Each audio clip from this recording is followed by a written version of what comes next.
কাম তো হয়স, ভাইস্তে তো টোপ গেলেছে, কাম আছে। হ্যাঁ আমি আসতেছি, হ্যাঁ চলে আসতেছি এখন। চাচা, একটা কথা ছিল। কি কথা ভাইস্তে? চাচা, সেই টাকা তো দিলেন না। কিসের টাকা ভাইস্তে? চাচা, আজ 6 মাস আগে 2000 টাকা হলাত নেছিলেন, সেই টাকাটাও দিলেন না, আর গরু বাছুরটাও কিনা হইলো না আনপন। হ্যাঁ হ্যাঁ আসতেছি আমি এখনই। চাচা, আজ টাকা দিয়েই যাওয়া লাগবে আপনার। তুমি ভাইস্তে ইমার্জেন্সি বোঝো না, আমি ফোনে কথা করছি না। ভাইস্তে তাহলে শোনো, তোমার দেবো বলে 2000 টাকা আজকে ঘরের বাই করে নিয়ে এসে আমি আসতেছিলাম, পথে এসে শুনি যে করিম চাচার ঘরে আজ 3 দিন চাল নেই। মনটা খুব খারাপ হয়ে গেল। আমি 1 বছর চাল কিনে তাদের ঘরে গেছি, যা দেখি যে সে করিম চাচার স্ত্রী খুবই অসুস্থ, তার টাকার অভাবে চিকিৎসা করাতে পারতেছে না। এখন কি করবো সেই জন্য আমি হেনে মনে ফোন করে টাকা খোঁজ করতেছি। কোন কি চাচা, দাদি সকালে তো দেখলাম হাঁটি বেড়াচ্ছে।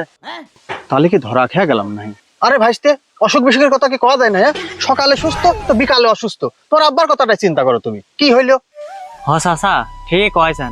আমার আব্বা ভালো মানুষ, ঈশান নামাজ পড়ে শুইল, ফজর নামাজ পড়ার জন্য উঠলিও, বললো যে বুকি ব্যথা। আমি ডাক্তার ডাকতে ডাকতে আমার আব্বা শেষ হয়ে গেল। দেখলেন তো চাচা, টাকা থাকতেও চিকিৎসা করাতে পারলাম না। আর করিম চাচার টাকা নেই বলে আজকে স্ত্রীর চিকিৎসা করাতে পারতেছে না। আমু কয়ে আইছি যে আজকে যে করেই হোক টাকা জোগাড় করবোই, চাষির চিকিৎসা করাতেই হবে। দরকার হলে আমি কয়ে আইছি যে রক্ত বিক্রি করবো, দরকার হলে আমি। চাচা, কত টাকা লাগবে? দরকার আমি কিছু দেবো না।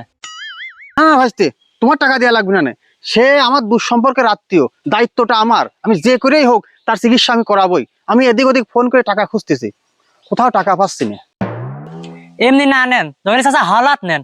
আর 2000 টাকা তো দিতেই চাইছেন, এই 2000 টাকা আর এই টাকা দিয়ে একসাথে দিয়ে দেবেন না বিকালে।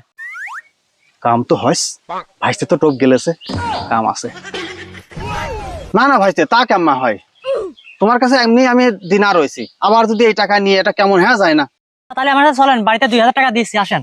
আর ভাইস্তে, তোমার কাছে এমনি আমি দিনা, তারপরেও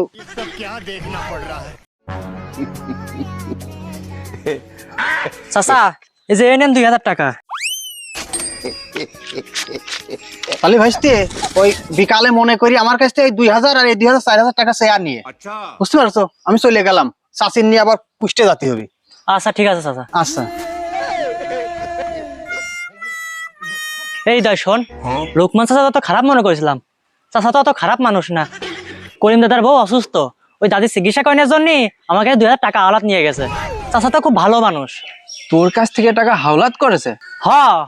চাচা কইলো তোর কাছে নাকি টাকা পাইতো, তুই বলে ঘুরে ঘুরে আজকে টাকা দিলে। কি চাচা তোর কাছে এই কথা কইলো? ও, এই জন্যই চাষার দেখলাম হোকসা যে সাদিক টেলিকমের থেকে একটা বড় টাচ ফোন কিনতি, ওই দোকানে বলে কিস্তিতেও ফোন বেছে। ওর আমি চাচার কাছে আবার ধরা খাইছি রে। এই যে চাচা যা ভাবছিলাম চাচা তাই, চাচা তো বিশ্ববাট পার রে।